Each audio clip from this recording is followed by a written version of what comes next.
say.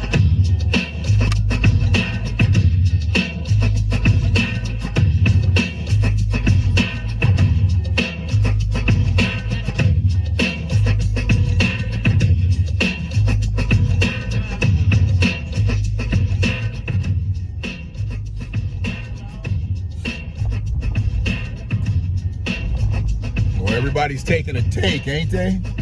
And that's anybody who's creating content.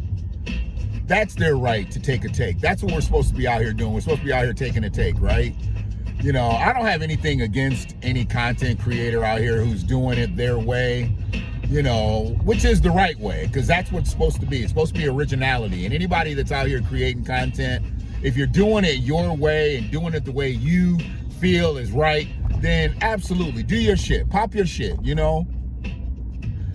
I've always conveyed my message from my point of view, nobody else's point of view. And I think that's just my way. And I have no problem with anybody else doing it another way, but my way is my way. And I can only convey it my way. You know, I put a little bit of my personality into it. I put a little bit of my background into it. And I put a whole lot of truth into it, you know?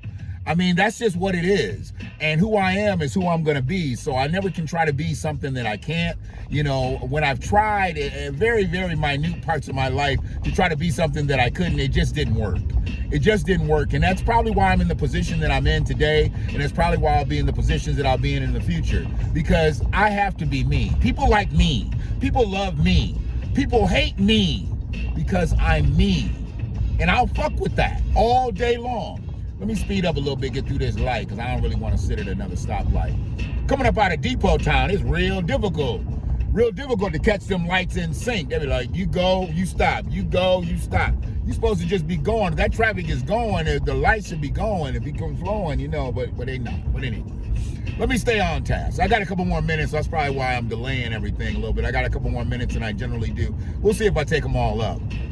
But I wanted to just put my take into the Jesse Jackson passing. Jesse Jackson had a great life.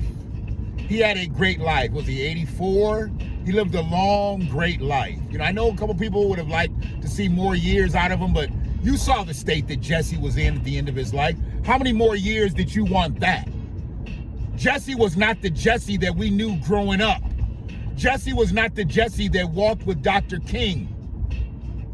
So how many more years did you want to see Jesse looking like that? I hate you motherfuckers who always want to say, you know, I wish he could have held on a little bit longer. You know, I wish he would have lived a little bit longer. At that state, motherfuckers, when it's my time to go, they need to pull the fucking plug. If I can't be who I need to be to my family, to my kids, to my grandkids, if I can't be who I need to be to Ray, fuck, pull the plug. I'm gonna ask you, if I can reach the motherfucker, I'll pull it myself. I don't wanna be out here in a minimal state.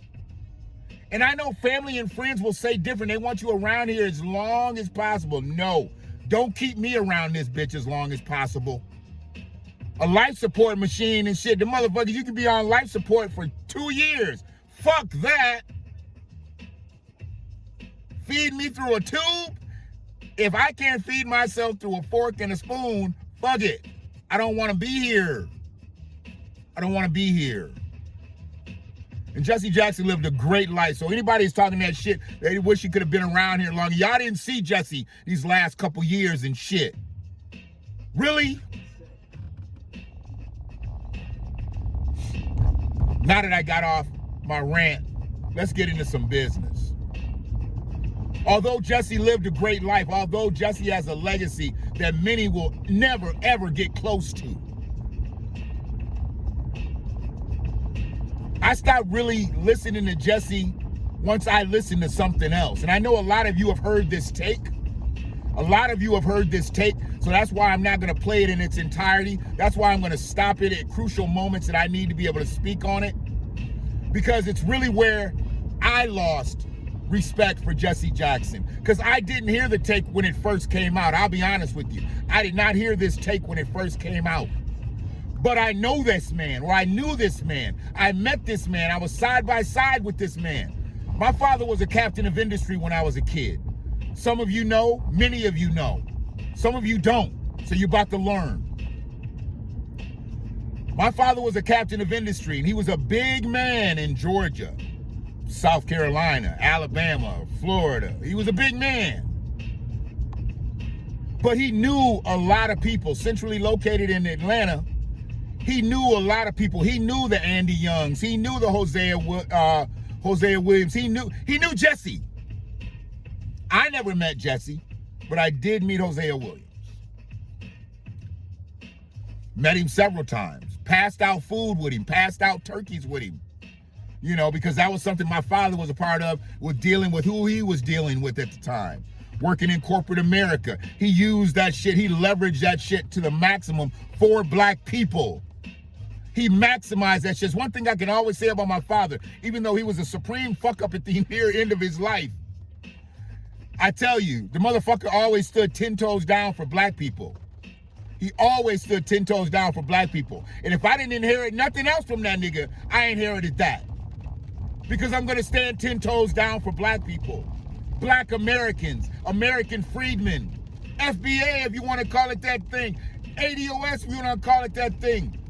But black people, I'm always gonna stand down for black people.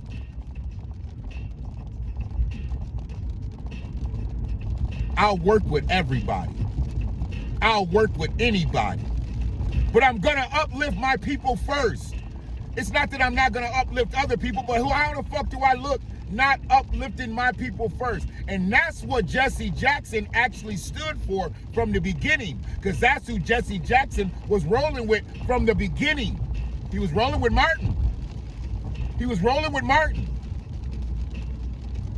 Not to put a play on Roland Martin, but he was rolling with Martin. And if you was rolling with Martin and you wasn't down for black folks, then you must have been a motherfucking Fed. And as we know now, there was motherfucking Feds in Martin's camp. Sorry, y'all, it's raining and shit, so that shit's probably coming through on the edit. Sorry, that's rain and shit. Weather's changing in Michigan, but I love it. I'll take this shit over ice and snow all day. Give me the rain. It may not rain in Southern California, but goddamn it rains in Ann Arbor, Michigan. It rains in Washtenaw County. It rains in the Village. And I'll take this shit over ice all day.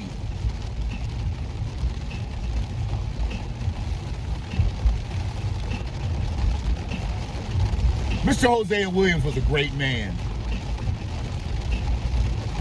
He did a lot of things for the people in Atlanta, Georgia, around the country, especially through the South. He was a ridiculous man in the South.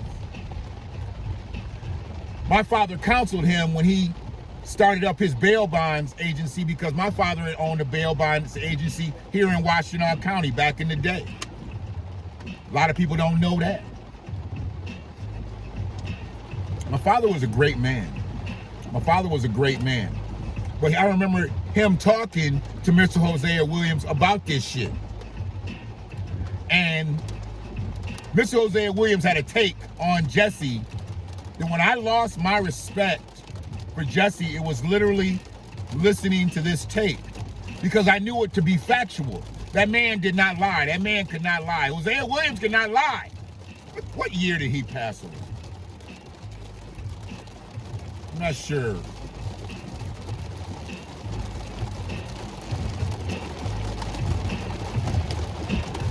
He died in 2000.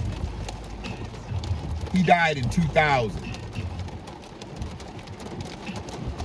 And so I met him first in 1979. Then I met him in 87 and 87, then and again in 88.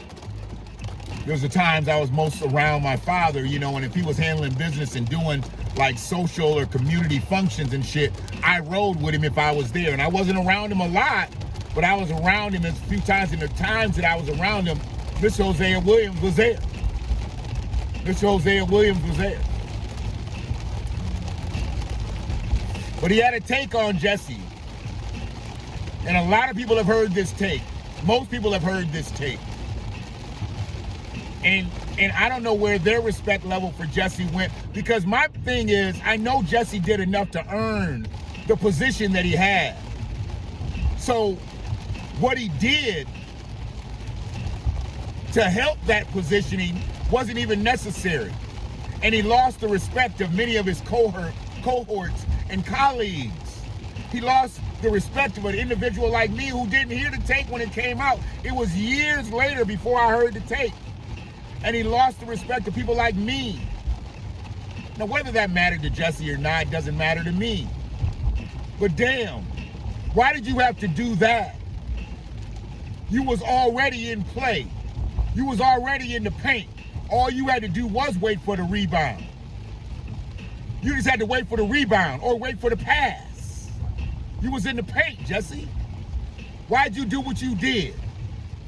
Did anybody ever ask Jesse why he did what he did? Maybe not. But let me just start this tape so y'all can understand where I'm at with it, and then we can get on. But right now, we're gonna bang this. Arrested. Y'all checked out that Arrested Development clip? You just oughta. It's about some of y'all.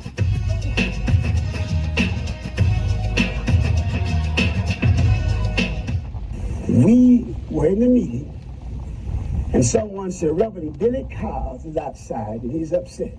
And Dr. King said, oh my God, I forgot to tell y'all, I promised his wife, who's supposed to be a great soul food cooker, we'd have our feet on her table at 5:30. Now it's 5:45, and we sit in the meeting. Let me tell you something.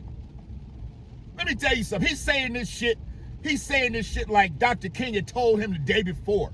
You hear the terminology he used? We were supposed to have our feet under her table. That's old school shit. That's old school shit, and I love old school shit. I heard that saying so many times growing up. I heard my grandmother say, get your feet up under this table. to the time to now, to my grandkids now, put your feet up under the table. Put your feet, I don't use the same exact term, but I say put your feet up under the table. Because if your feet are up under the table, you ready to eat. I heard this term growing up, y'all. This shit is deep. I'm starting it over so you can hear this shit. And he's upset. And Dr. King said, oh my God, I forgot to tell y'all, I promised his wife, who's supposed to be a great soul food cooker, we'd have our feet on her table at 5:30. Now it's 5:45, and we sit in the meeting. Dr. King said, everybody rush. And get ready in a hurry, let's go. So I ran down and got to my room. My key wouldn't open my door for some strange reason. The limousine that had been loaned to us, I opened my door, I could touch the limousine. And finally I heard the driver tell Dr. King, Dr. King, I advise you get your top coat. Because even though I have the car on, it's still chilly. And the last words he said in this world, okay, Jonesy, I'll get my top coat. Of all the profound shit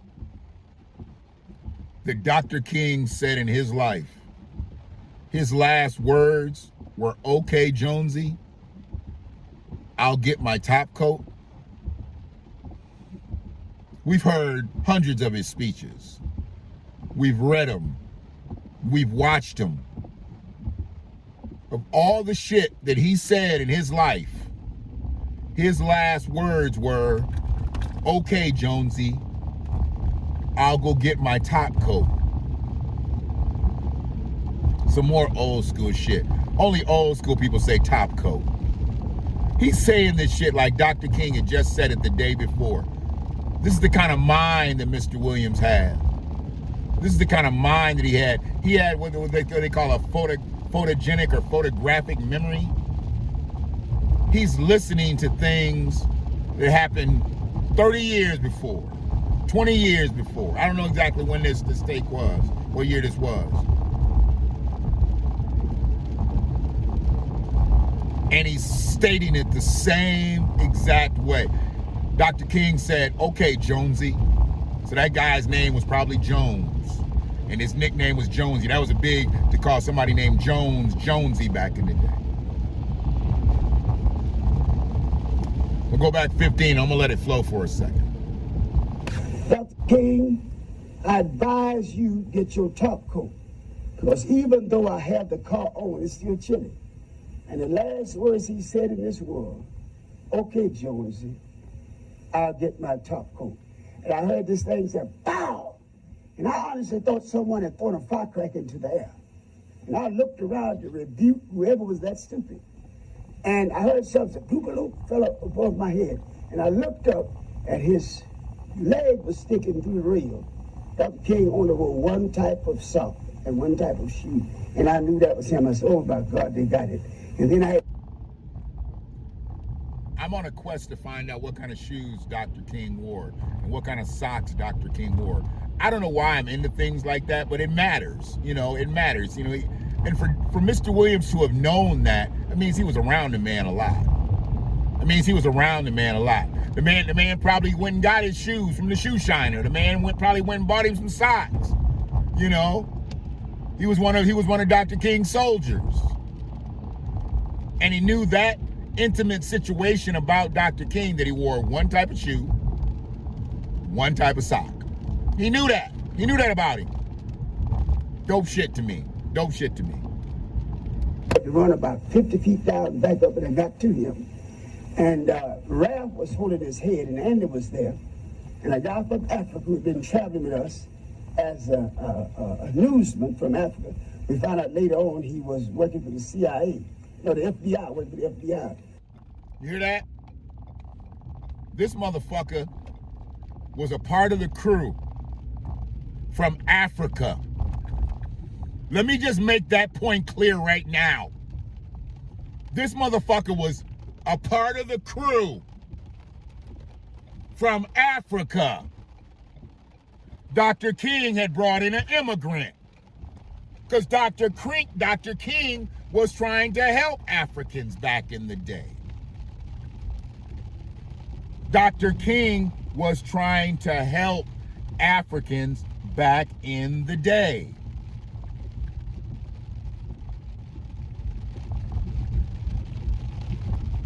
And this motherfucker was a Fed. They knew Dr. King's weak point was to want to help his brothers and sisters all over the world. So they brought in a brother from all over the world. And he infiltrated the crew. And he was the photographer. And he was taking all kinds of pictures. How fucking prophetic is that? Why do they have all these crazy images of Dr. King that nobody else seems to have? Nobody else was taking pictures of Dr. King at all these other times. All the images that you see throughout the fucking day now, most of them bitches is probably from the federal government because they had their own built-in motherfucking photographer. Mr. Kodak Black himself. The original Kodak Black. Kodak Black from Africa was a Fed. I'm going to take it back so you can hear it again because I've been rambling, and then we'll move forward amicably. And Ralph was holding his head, and Andy was there. And a guy from Africa who had been traveling with us as a newsman from Africa. We found out later on he was working for the CIA. No, the FBI, working for the FBI.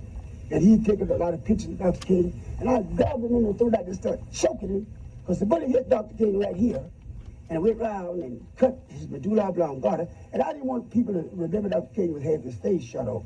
So Andy ran and got a towel. And somehow or another they took one more picture after I made him into that camera. And it shows Dr. King down with a towel on his face. But I'm going to tell you. You see how sadistic they were? They even wanted pictures. I guess they wanted proof that they had killed him. I guess they wanted proof that the deed was done. He couldn't even jump into character and shit and act like he was a part of the crew. Even after Dr. King got hit, he was still up there taking fucking snapshots. What y'all want, 8x10s, 5x7? What y'all need, niggas? That's how devious these motherfuckers are. That's how detrimental they are to us. That's why anybody just fucking infighting right now, you're some stupid motherfuckers. If we're all supposed to be fighting for the same thing and you motherfuckers are infighting based on names and what your beliefs are, this, that, and as long as we're fighting for the same thing, it don't matter what we're fighting for, you know, on our individual shit. If we're fighting together on the same thing, that's one thing. But if we're individually fighting, that's some other shit. Take that shit off the paint. Go sit on the sidelines and figure that shit out. Don't let it stop the mission. Don't let it stop your part of the mission. Because if that's where you're at with it, then you ain't gonna never get nowhere. We're never gonna get nowhere. Real recognize real.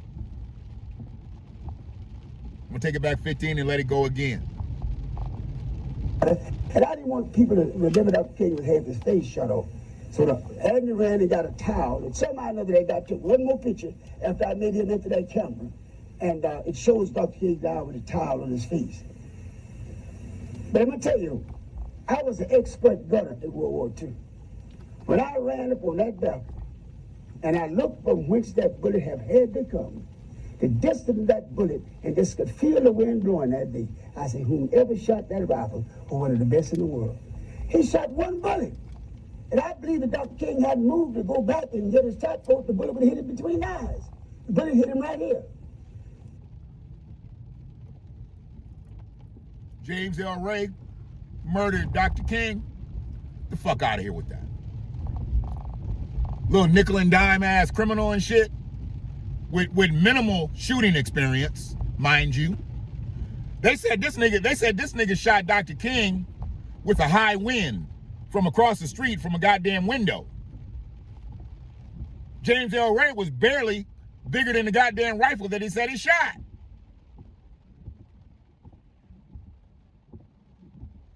We knew who had got him. We knew who had got him. We know who got him. We ain't even got to talk about that part.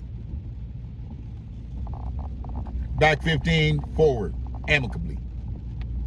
That bullet, and just could feel the wind blowing that day. I said, whomever shot that rifle was one of the best in the world.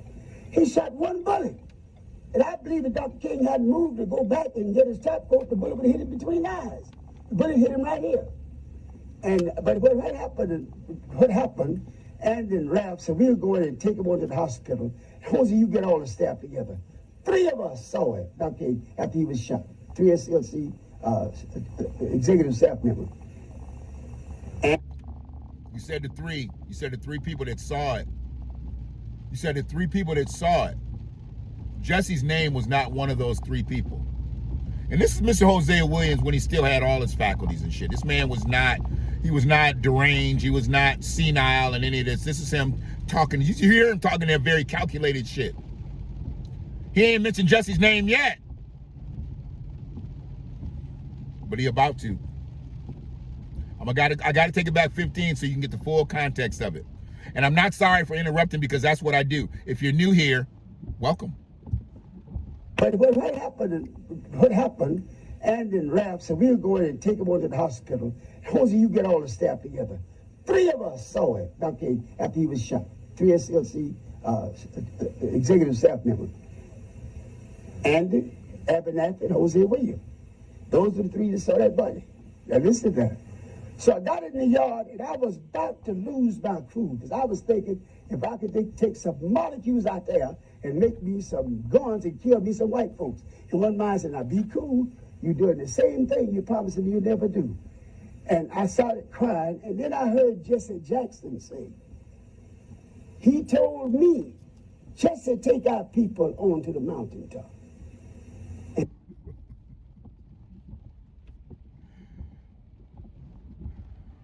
Nobody will ever know, did Dr. King actually tell Jesse that?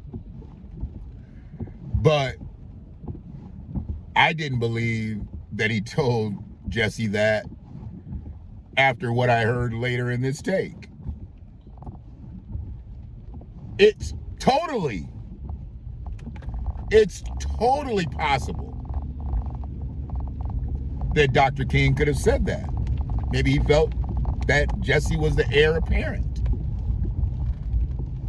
But how could I believe that once Jesse did this fake, fraudulent, fugazi shit? And I'm not talking about the rest of Jesse's life. I'm talking about this one instance. Because it only takes one time with me for you to show your fraudulence. And once you show your fraudulence, you can never be real.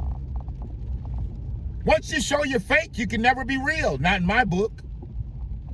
I know people believe in second chances. I'm in the land of second chances. This is Washtenaw County. I'm in the land of second chances.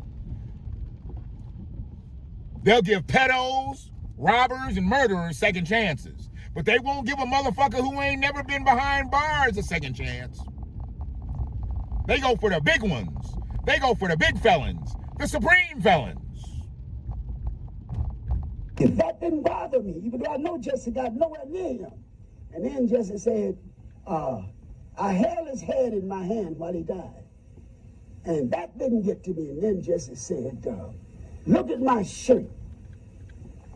And I looked around, sure enough, and Jesse Jackson's shirt was drenched in blood. And I realized the only way Jesse could have gotten that blood was stooped out on that floor within a Ray Motel and raked that blood off that floor and put that blood on him. And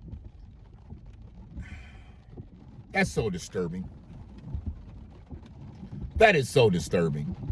When I first heard this, I was like, why would you need to do that, Jesse? I mean, everybody knows who you are. Everybody knows, you know, why would you need to do that? To stake your place in history, because this is absolutely history, a historical moment, not the most positive moment, but it's a historical moment. Why would you need to put yourself into history in this fashion? That's what I did not understand. I did not understand it.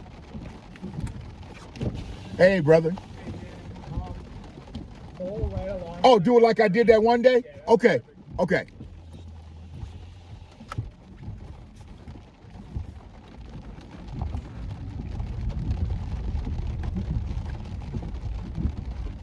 I'm learning this new spot where I work, and my particular parking space was taken. It's a busy day, delivery day, a lot of people's here. So I was actually gonna be parked in one of the resident spots, and they pay for them spots. They pay to live here, and they pay for the spot. That's crazy as hell. It's like real hustling. So let me go park as close to this thing I can, then I can finish the clip. The person that just came out to tell me to move my car is the person that I'm replacing. One of the nicest people I've ever actually met and worked with. I've met a lot of nice people, but met and worked with, he's one of the nicest people ever. I'm not saying this shit because I'm right here. I was going to talk about this, and I'm going to talk about it in length, like how this whole situation transpired, but that's going to be in an individual clip, not here today. It's not the time for that. But what I was saying was, why did Jesse have to put himself into history this way? I just don't know. I don't know why he had to place himself in history this way. And it's been an extended period that the edit stopped, so I'm going to go back 15 seconds, and then we'll go forward. But this is damaging. This was damaging. Actually, I'm going to go back 30 seconds so you can really get the full context of it, and then we can wrap it up. Jesse said, I held his head in my hand while he died. And that didn't get to me. And then Jesse said, because he was lying. Look at my shirt. And I looked around, sure enough, and Jesse Jackson's shirt was drenched in blood. And I realized the only way Jesse could have gotten that blood was stooped out on that floor within a Ray Motel and raked that blood off that floor and put that blood on him. And I went crazy. I really tried to kill Jesse. They grabbed us and all that, but that hurt me so bad. The other thing was, when Abernathy came back, says no need of prayer, no need of cry, no need of nothing. He is gone. It's over with. He's gone to glory. And we called the meeting, the staff meeting, and Jesse claimed to have been ill. And Abernathy told him, Jesse, go ahead to the room and relax. Jesse had it. Why wouldn't Jesse want to go to that meeting? Why wouldn't Jesse want to sit in that meeting? And nobody knows any of this stuff because all these people are gone. Maybe, I think Andy Young's still living. I believe Andrew Young's still living. Why didn't Jesse go to that meeting? We'll never know. But I think about things like this. If they're having a meeting and they're all together, why wouldn't Jesse go to that meeting? We'll have to find out why he didn't attend the meeting. But this is that snake shit that makes a great person like Jesse, because he had a great life, makes him suspect. What y'all say now? Sus. Makes Jesse sus. Back 15. No need of prayer, no need of cry, no need of nothing. He is going, it's over. He's going to glory. And we called the meeting a staff meeting, and Jesse claimed to have been ill. And Abernathy told him, Jesse, go ahead to the room and relax. Jesse had to have run like hell that room into that airport, because he got out of Memphis to Chicago. All us feeling, everybody was still in the motel. Cut the televisions on the next morning. That was Jesse Jackson in Chicago with that same bloody shirt on. Jesse caught the red eye. He caught the red. Actually, he didn't catch the red eye. He caught the red shirt. Jesse wore a bloody shirt on a plane. They let Jesse on the damn plane with a bloody shirt. You couldn't get on an airplane today with a bloody shirt. They want to know where that blood came from, and are you a part of it? Jesse wore that shirt back to Chicago? Or did he fold that bitch up neatly in his suitcase and then put it back on for the cameras the next day? We'll never know. We had to find somebody that was on that airplane with Jesse to say, yeah, Jesse sat next to me and he had a bloody shirt on. I asked him what it was, and he said it was Dr. King's blood.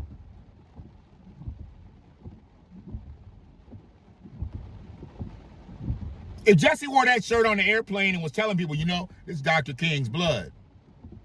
It's Dr. King's blood.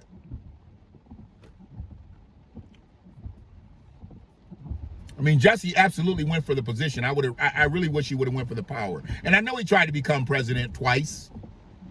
But was he trying to become president for the power, or was he just trying to become president for the position? I'm gonna start talking about that. If Jesse Jackson had become president, would Jesse Jackson have given black Americans, descendants of American chattel slaves, reparations? He tried twice. If he had won one of them times and maybe won a second term, would Jesse Jackson have made sure we got reparations? Would reparations still be a part of our discussion in 2026? If Jesse Jackson had been voted in 84 and 88? I mean, we'll never know. Was Jesse there for the power? I think he was just there for the position. I think Jesse liked the positioning, because the power is being a part of the system. Did Jesse really want to be a part of that system? I mean, he was a part of their system. But did he really want to be a part of the system? Into that airport, because he got out of Memphis to Chicago.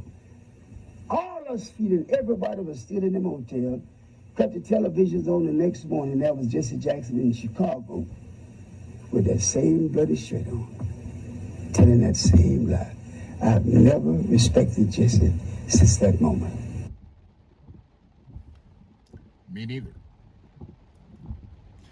It doesn't serve me to say anything against him. That's why I don't try to drag Jesse Jackson. I don't need to drag him. I don't think anybody needs to drag him, but we do need to be cognizant of what he was and who he was. And there's nothing wrong with everybody having their take about things now. I'm not saying that Jesse was a total op. I don't believe he was a total op. Absolutely not. But what I absolutely do believe, he was self-serving. He was very self-serving. And with that being said, I'm gonna wrap this shit up. But we're gonna wrap it up on a high note.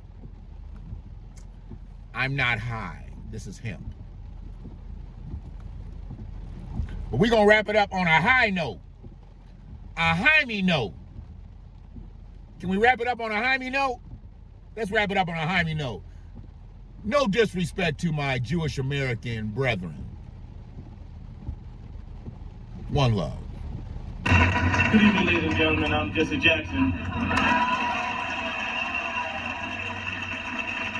And I was recently quoted in the Washington Post as referring to a certain group of people as Jaimes.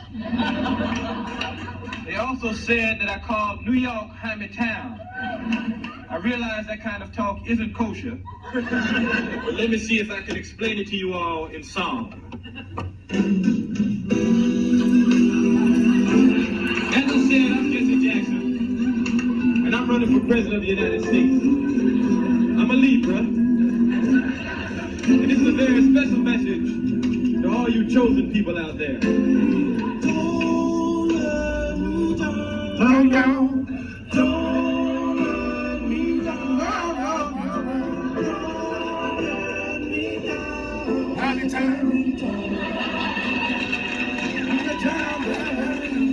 many times I heard this I shit? was your one and only until I read the news. Well, my side won't lie since I put down the juice. We have so much in common because we've both been so oppressed. We both have big noses and gold chains on our chest. I want to say, please now, don't let me down. I'm begging you, please, don't let me down. I'm down on my knees, well. How many times?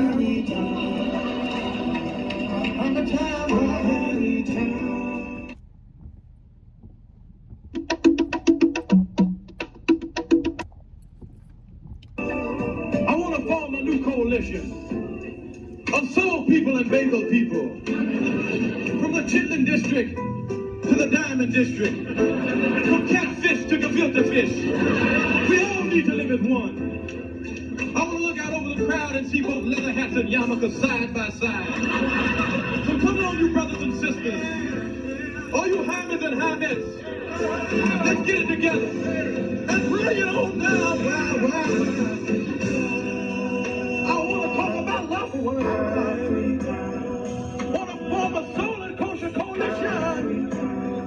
I love those black suits you wear. And them little tiny curls that hang down in your hair. You know we all need one another. So we'll stay right here in Hyman town. All my Hyman brothers and sisters. Sometimes I feel a little Hyman myself. But Rook has to know. Hyman town.